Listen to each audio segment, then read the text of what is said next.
चलो देखिए भाई, गुड मॉर्निंग सभी को। देखिए, आपका डिफरेंशियल इक्वेशन का चैप्टर नंबर फर्स्ट फिनिश हो चुका है, जिसमें आपकी यूनिट नंबर फर्स्ट थे। अब चैप्टर नंबर थर्ड स्टार्ट कर रहे हैं यूनिट नंबर सेकंड में, linear differential equation with constant coefficient.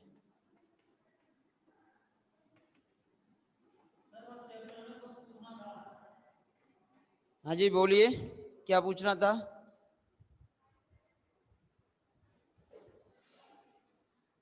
हाँ जी सोनम जी बोलिए, क्या पूछना था आपको, बताइए। हाँ जी बोलिए, क्या पूछना था आपको चैप्टर में, अदरवाइज आगे बढ़ें। बोलिए भाई जल्दी, और ज्वाइन कीजिए सभी क्लास को। बोलिए भाई।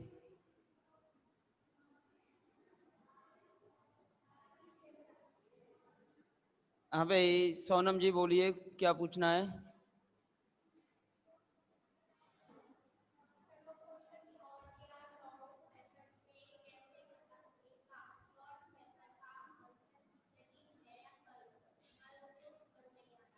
देखिए, आपको जो क्वेश्चन पेपर में क्वेश्चन करना है वो हमेशा लॉन्ग मेथड से सॉल्व करना है,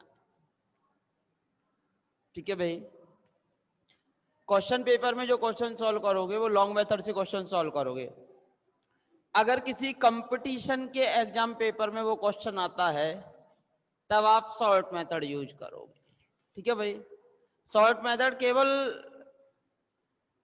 99% क्वेश्चंस में लग जाता है, इस कारण वो आपको शॉर्ट मेथड बताया गया है।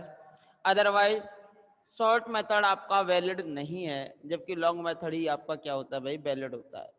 तो इस वजह से हम आपसे यही कहेंगे कि अगर एग्जाम पेपर में कोई भी क्वेश्चन आता है तो आप केवल लॉन्ग मेथड के द्वारा ही सॉल्व करोगे, शॉर्ट मेथड के थ्रू आप क्वेश्चन को सॉल्व नहीं करोगे, ठीक है भाई। शॉर्ट मेथड से तो तभी सॉल्व करोगे।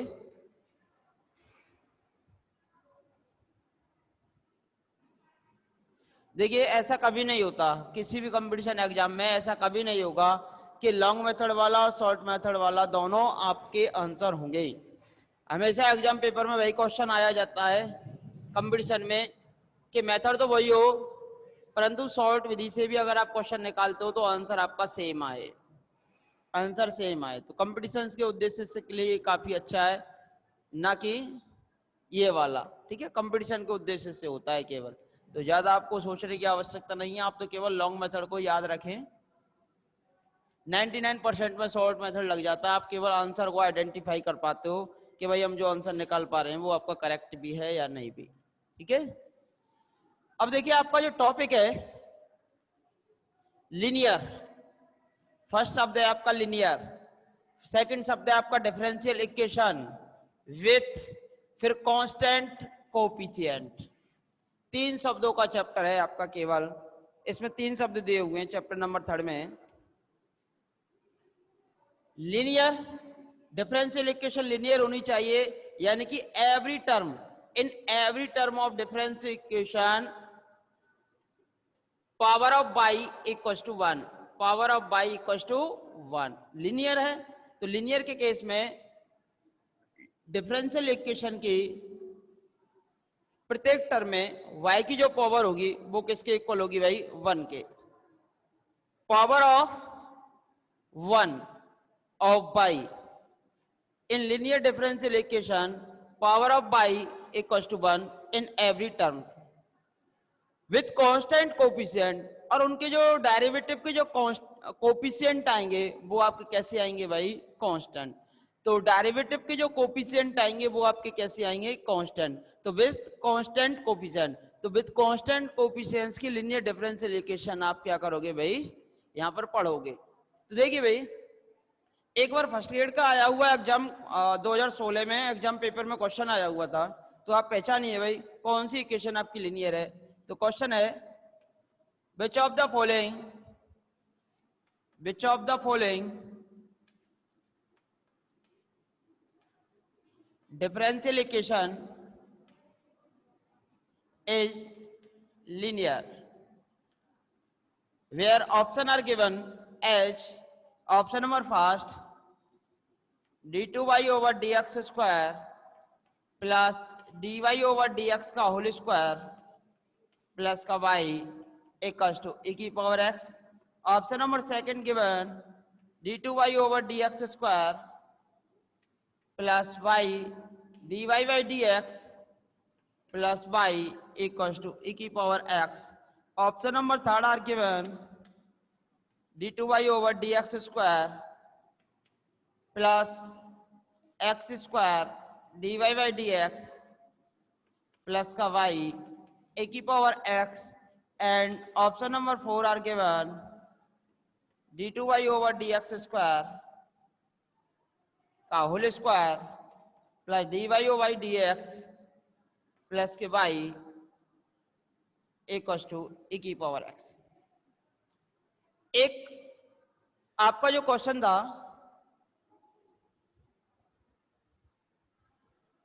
हाँ जी अंकित जी, दिखाई नहीं दे रहा कि आपको सभी को दिखाई दे रहा है?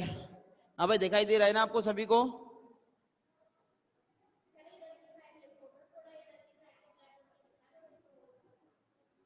अब भाई क्या आपको सभी को दिखाई दे पा रहा है इधर की साइड?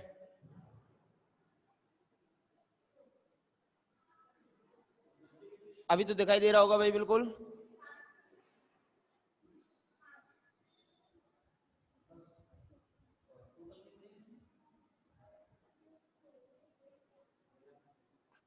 ये 5-7 मिनट बाद आएंगे कनेक्ट में, 5 से 7 मिनट में आएंगे कनेक्ट में. लेट आवा ना, पहले लेट क्लास होकर तो आज वैसे कम है नहीं, 10-12 रहे, 8-10 8-10. देखिए भाई dy by dx प्लस का y इक्वल्स टू e की power x. Which of the following differential equation is linear differential equation? Which of the following differential equation is linear differential equation?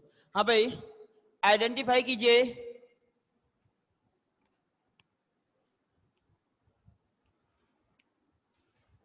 देखिए गुरुजी बोर्ड पूरा ना आ रहा है, reset करें. अभी रुक जाओ 1 मिनट.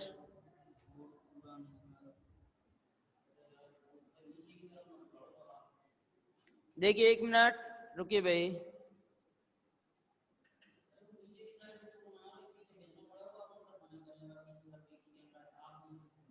चलो ठीक है भाई. Option 4 are given linear differential equation with constant coefficient. देखिए option number 4 are given d2y over dx square का whole square plus dy by dx plus y equals to e की power x.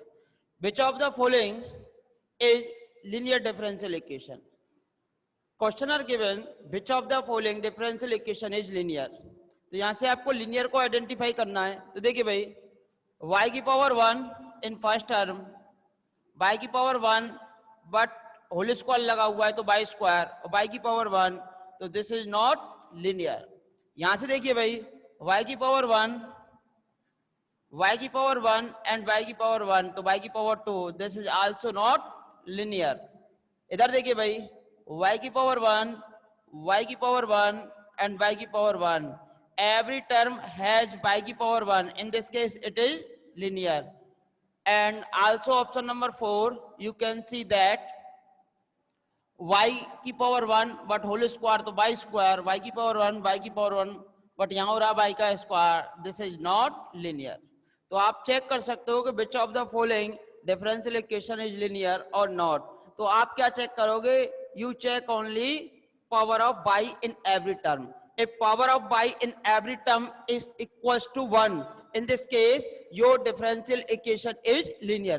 If power of y in every term is equals to 1, in this case differential equation is linear. In this case your differential equation is linear. ठीक है भाई, ये आपकी linear होती है. जिस प्रकार आप क्वेश्चन को आइडेंटिफाई कर पाओगे. अब देखिए भाई अब आप हेडिंग डालोगे linear differential equation with constant coefficient. तो हेडिंग डालिए भाई linear differential equation with constant coefficient. Linear differential equation with constant coefficient. तो लिखेंगे भाई a differential equation which in the form a differential equation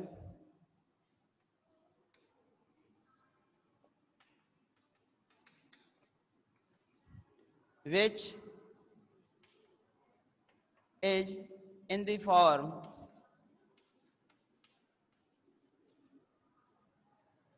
dn by over dxn plus dn by over dxn plus a1 dn minus 1 y upon dxn plus a2 dn minus 2 y upon dxn minus 2 plus dot dot dot यहां से आपका a n by equals to q x.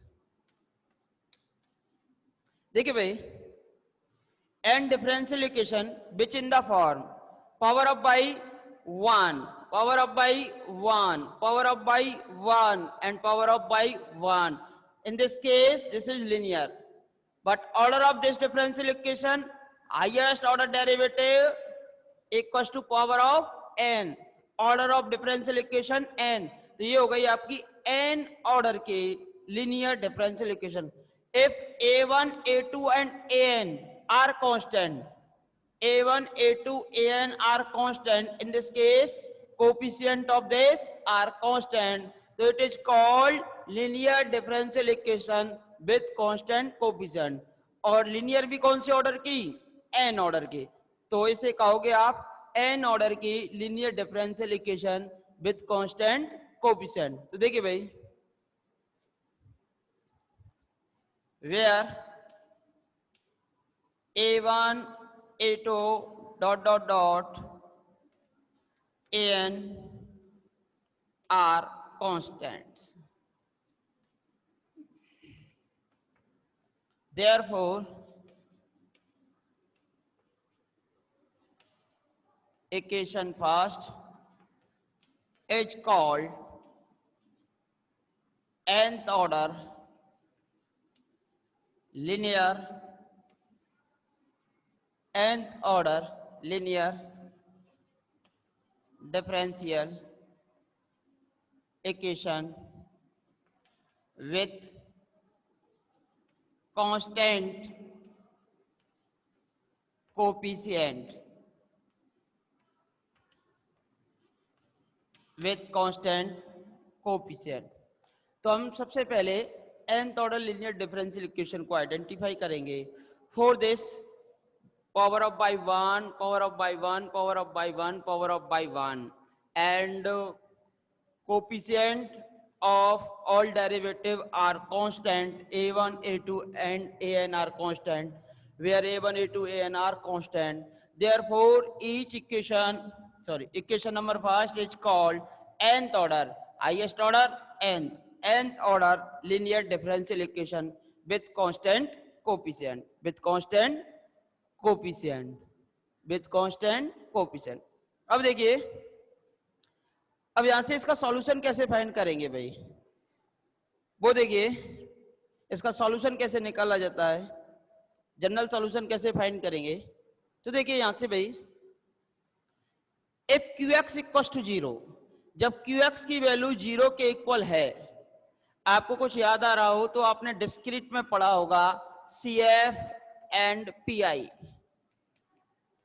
Last chapter था आपका complementary function and particular integral. जब Q X की value 0 होती है तो सी एफ निकालेंगे एलएचएस में और अगर क्यू एक्स की वैल्यू 0 नहीं है तो सी एफ भी निकालेंगे और पी आई भी निकालेंगे, और सी एफ और पी आई दोनों को ऐड करेंगे और हमारे पास क्या देगा, कंप्लीट सॉल्यूशन। ये क्या देगा भाई, कंप्लीट सॉल्यूशन। तो हम सबसे पहले क्या निकालेंगे, इसका complete solution. For the complete solution, देखिए भाई, तो कंप्लीट सॉल्यूशन कैसे निकालोगे आप, यहां से देखेंगे हम।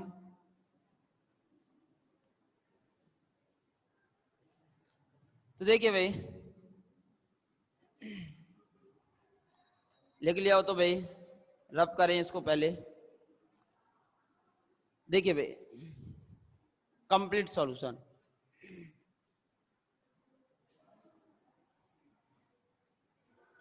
इफ क्यू एक्स बराबर 0, if qx equals to 0, then equation first is called homogeneous,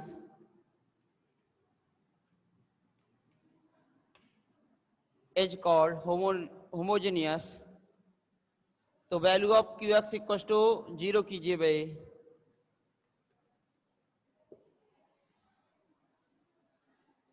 अब देखिए 0 करने के बाद now for complementary function, now for complementary function. तो देखिए भाई, कंप्लीमेंट्री फंक्शन कैसे फाइंड करेंगे वो देखिए। कंप्लीमेंट्री फंक्शन कैसे फाइंड करते हैं भाई,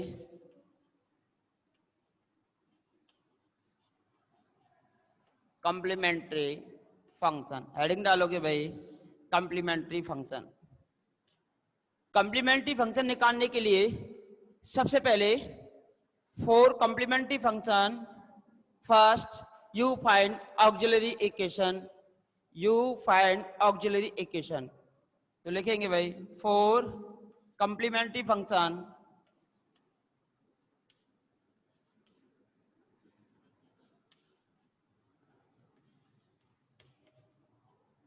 first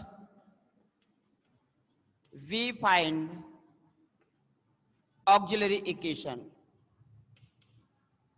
auxiliary equation of 2. For this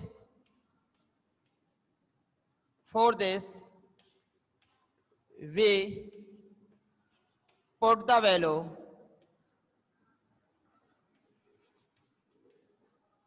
of d equals to m। आप क्या रिप्लेस करोगे भाई, सबसे पहले good morning Yatindra ji, good morning. देखिए for this be put the value of D equal to M. सबसे पहले आप कंप्लीमेंट्री फंक्शन के लिए ऑक्सिलरी इक्वेशन फाइंड करोगे। For auxiliary equation be put the value of D equal to M, D equal to M in equation 2, in equation 2, then auxiliary equation is, हाँ भाई, then auxiliary equation is, तो m replace कीजिए, ये आ जाएगा भाई m की power n plus a1 m की power n minus 1 plus a2 m की power n minus 2 plus dot dot dot an y equal to an equal to 0। Equation number 3। First आपको complementary function के लिए auxiliary equation लिखनी होगी, और auxiliary equation लिखने के लिए देखिए फर्स्ट आपको कॉम्प्लीमेंट्री फंक्शन के लिए ऑक्सिलरी इक्वेशन लिखनी होगी, और ऑक्सिलरी इक्वेशन लिखने के लिए ऑक्सिलरी इक्वेशन, देखिए ऑक्सिलरी इक्वेशन के लिए आप क्या करोगे, डी के स्थान पे क्या रिप्लेस करोगे भाई, एम रिप्लेस करोगे। Value of D equal to M, देखिए यहां लिख रहे हैं m की power n plus a1 m की power n minus 1 plus dot dot dot, और यहां से हो जाएगा आपका an इक्वल टू 0।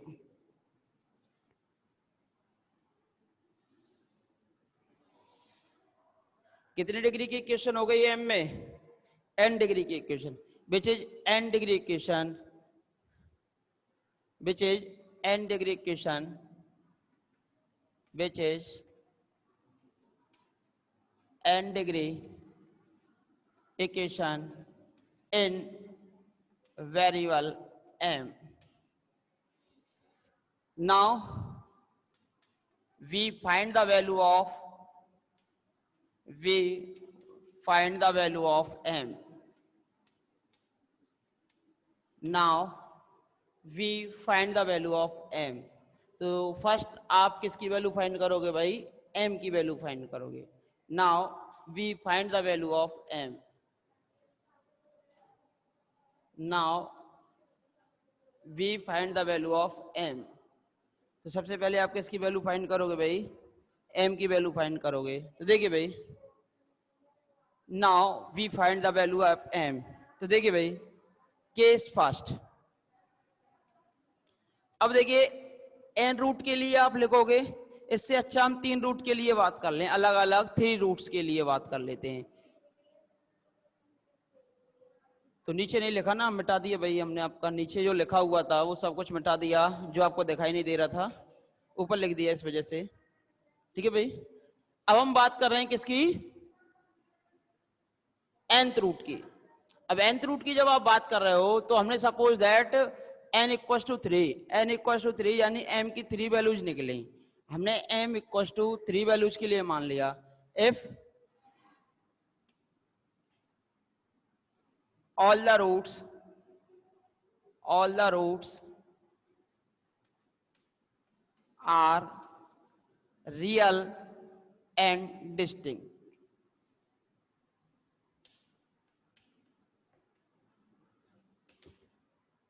ठीक है भाई. दैट्स मीन दैट इज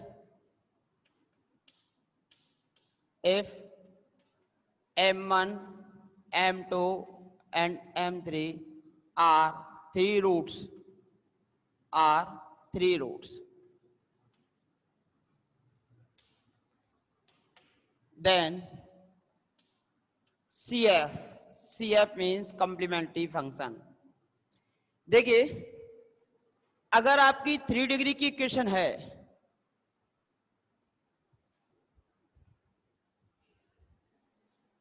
देखिए इसमें क्या होता है, जैसे कि आपकी इक्वेशन होती है डी, जैसे d2y ओवर dx स्क्वायर है, d2y over dx square plus का 2 dy बाई dx प्लस का y equal to 0. Suppose that this equation. ठीक है. ऑक्सिलरी इक्वेशन कैसे फाइंड की जाती है? तो हम क्या करते हैं, let y equal to e की power x is the solution of, या y इक्वल टू e की power mx, y equal to e की power mx is the solution. y equals to e की power mx is the solution. जब y equals to e की power mx इसका solution है, 2 time derivative कीजिए. जब 2 time derivative करेंगे तो dy ओवर dx तो आएगा आपका कितना, m e की power mx.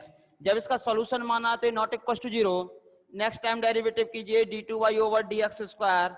Next time derivative करेंगे तो आएगा m स्क्वायर e की पावर mx. ठीक है भाई.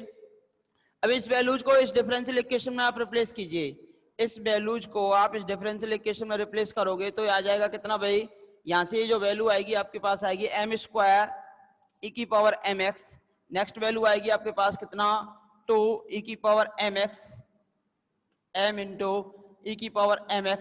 और y इक्वल टू कितना है आपका, e की पावर mx, और इक्वल टू कितना है भाई 0. तो e की पावर mx आपका कॉमन आएगा, e की पावर mx कॉमन आएगा तो यहां से बचेगा m square plus 2m plus का 1 इक्वल टू 0. अब इसकी वैल्यू तो 0 है नहीं, तो किसकी वैल्यू 0 होगी, ये वाली वैल्यू 0 होगी, m square plus 2m plus 1 equal to 0. तो जो y होता है, y की वैल्यू कभी भी 0 नहीं होती. तो y की वैल्यू 0 नहीं होती तो इसका जो कोफिशिएंट आता है, इसका जो कोफिशिएंट आएगा उसकी वैल्यू हमेशा 0 होगी. तो y की वैल्यू 0 नहीं होती, क्योंकि y को तो आप क्या मान के चल रहे हो, ऑलरेडी सॉल्यूशन मान के चल रहे हो. अगर आप y को e की पावर mx सॉल्यूशन मान के चलते हो तो उस केस में आपके पास ये वैल्यूज निकल के आएंगी. ठीक है भाई. क्लास रिजॉइन कीजिए, आप जस्ट क्लासेज रिजॉइन कीजिए.